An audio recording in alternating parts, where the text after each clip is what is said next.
our technology was proven through trial and a competitive environment to mitigate.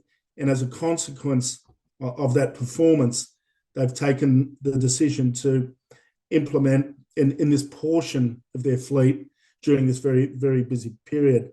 But it's fair to say that the full potential with this customer is in the high tens of thousands of units. Hello, you're watching Proactive. I'm joined by Seeing Machines CEO Paul McGlone and Chief Financial Officer Martin Ive. Paul, Martin, very good to speak with you. Paul, I'll start with you. Two announcements in quick succession today. Shall we start with the KPIs? Can you give us a general comment, please? Yeah, I'd be happy to do that, and thank you. Our general view on the KPIs is that in aftermarket, as mentioned in the announcement, there's been some slippage from Q1 to Q2, bit of a timing issue only, really. So the numbers aren't what we expected them to be. The good news, though, is that we are expecting them to increase, and the pipeline is pretty solid. So that's the key comment, I think, on aftermarket. In terms of automotive, we've seen an increase in our automotive royalties. Again, it's an increase from last quarter. In terms of the makeup of those numbers, we've had, one program's, off, another slightly delayed, but our major program is up.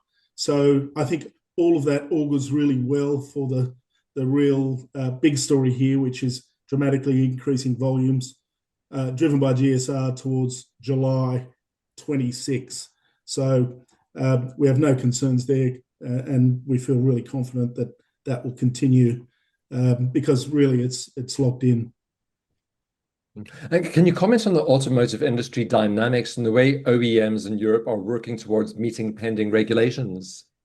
Yeah, look, I think everyone would realise that the automotive environment globally is super complex at the moment. We have a whole range of things going on, hyper competition, I think, particularly from China, and the impact of that hyper competition China on Europe is big. We have, all kinds of movements in terms of software-defined vehicles, autonomy, and so on and so forth. And then in Europe, which is really important to us, we have this legislation coming to life in July 26, which mandates all vehicles sold there to have a camera-based driver monitoring system. So I think that the current position is OEMs try to minimise cost any way they can in the lead up to that legislation and with the backdrop of severe competition. So we do expect some volatility in our ability to forecast quarter by quarter until we get to Q3 and Q4. And I think at that point, really the game is up and all of the OEMs will be pushing really aggressively towards making sure all their vehicles meet the GSR requirements. So I think that's really important. Our engagement with customers, both OEMs and Tier 1s, is increasing. We're getting more visibility into the outlook, not only in the programs we're in, but in more detail by model. So that's quite important. So we're in doing that, we're really much more confident in our medium-term outlook. And when I talk medium-term, that is, to 30 June, which is our year end. So that's looking very, very strong. I think the other thing to note is that outside of Europe, and in the US in particular, there's also a really strong push for the technology driven, largely by the take-up of semi-autonomous driving capability, as we've discussed before, but also new features, in particular impairment and intoxication. And I think we're really at the forefront of that. And I think that the final thing I'd say is that not impacting the KPIs so much, but in terms of outlook, I've mentioned before that we have a number of RFQs that we've been working on, and we do expect quite confidently that we'll see some awards over the course of the next month or two. So, feel pretty confident about automotive. Paul, Guardian volumes were off in the first quarter. Could you give a brief explanation and maybe comments on the current quarter? Yeah, the last quarter was a bit disappointing for us. And the key reason for that is that a number of the deals that we've been working on are with much bigger companies than we've been dealing with in the past. And as a consequence, just getting to closure on the terms and conditions for the kind of service contracts, multi-year service contracts that we engage in has taken longer than we thought. So there's been some slippage, which I would describe as really a timing issue from one quarter to the next. And the announcement that we made this morning, I think, is really important in that equation. But as of early November, we've sold around 2,600 units. So if you compare that to the volume that we have in the KPIs, you can see that we're already dramatically up on the prior quarter. And some of that's to do with slippage from one quarter to the next. But we're really confident, actually, that we will reach in Q2 our production capacity in sales of around 6,000 units per quarter. And we're also confident that we will exceed that in Q3. So the pipeline's strong. We've had some timing issues, some complexity in contracts, but we're actually very confident that we will get to where we want to be by the end of this year, and certainly for the rest of the financial year.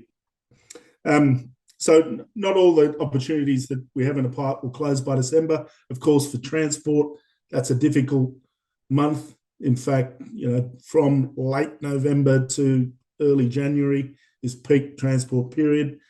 But we are right in the midst of a number of discussions that are either at end of trial or deeply into commercial negotiations. So that gives us a great deal of optimism. And the other thing I think is that the relationship that we have with Mitsubishi, both in the US, with Mitsubishi Electric Americas, and in Europe, is really starting to build the pipeline outlook in a really positive way. So not in the numbers yet, a few small wins for sure, but we expect that will yield significant results.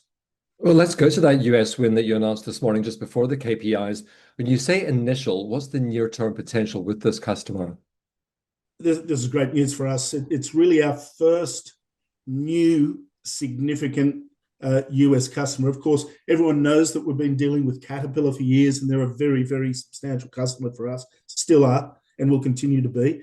But with this particular customer, new product, initial order of 1,100 units. The fantastic thing about this is they will all be installed in trucks in the month of December, which is very unusual for a company that's heavy in transport during that trading period. But one of the interesting things here is that they have a risk profile that our technology was proven through trial and a competitive environment to mitigate. And as a consequence of that performance, they've taken the decision to implement in this portion of their fleet during this very, very busy period. But it's fair to say that the full potential with this customer is in the high tens of thousands of units. So look, we've secured the first 1,100, and we are expecting that will lead to much more positive news in the future. Martin, turning to you for a view on the outlook, perhaps. Paul's comment mentioned in the announcement that you remain committed to the cash flow break-even run rate for the end of the calendar year. Have the Q1 results impacted that target at all? Well, the Q1 results have put a little bit of pressure on the December quarter, but haven't impacted the target. So the impact that flows through is the missed opportunity for additional ongoing monthly monitoring revenue from the sale of new Guardian units. However, as Paul mentioned earlier, we've got really good momentum with Guardian so far this quarter that we expect to continue, and that we'll get the sales required to get us to that break-even run rate target by the end of this year. We use adjusted EBITDA for the run rate metric, so it's really focused on operational performance, and it eliminates any impact from working capital movements. And just to reiterate, for us to achieve the break-even run rate target, the operational metrics that we need are 750,000 units from auto royalties for the quarter and around 6,000 Guardian sales. So for aftermarket, with what's been closed to date in Q2, we expect to achieve that number of Guardian sales.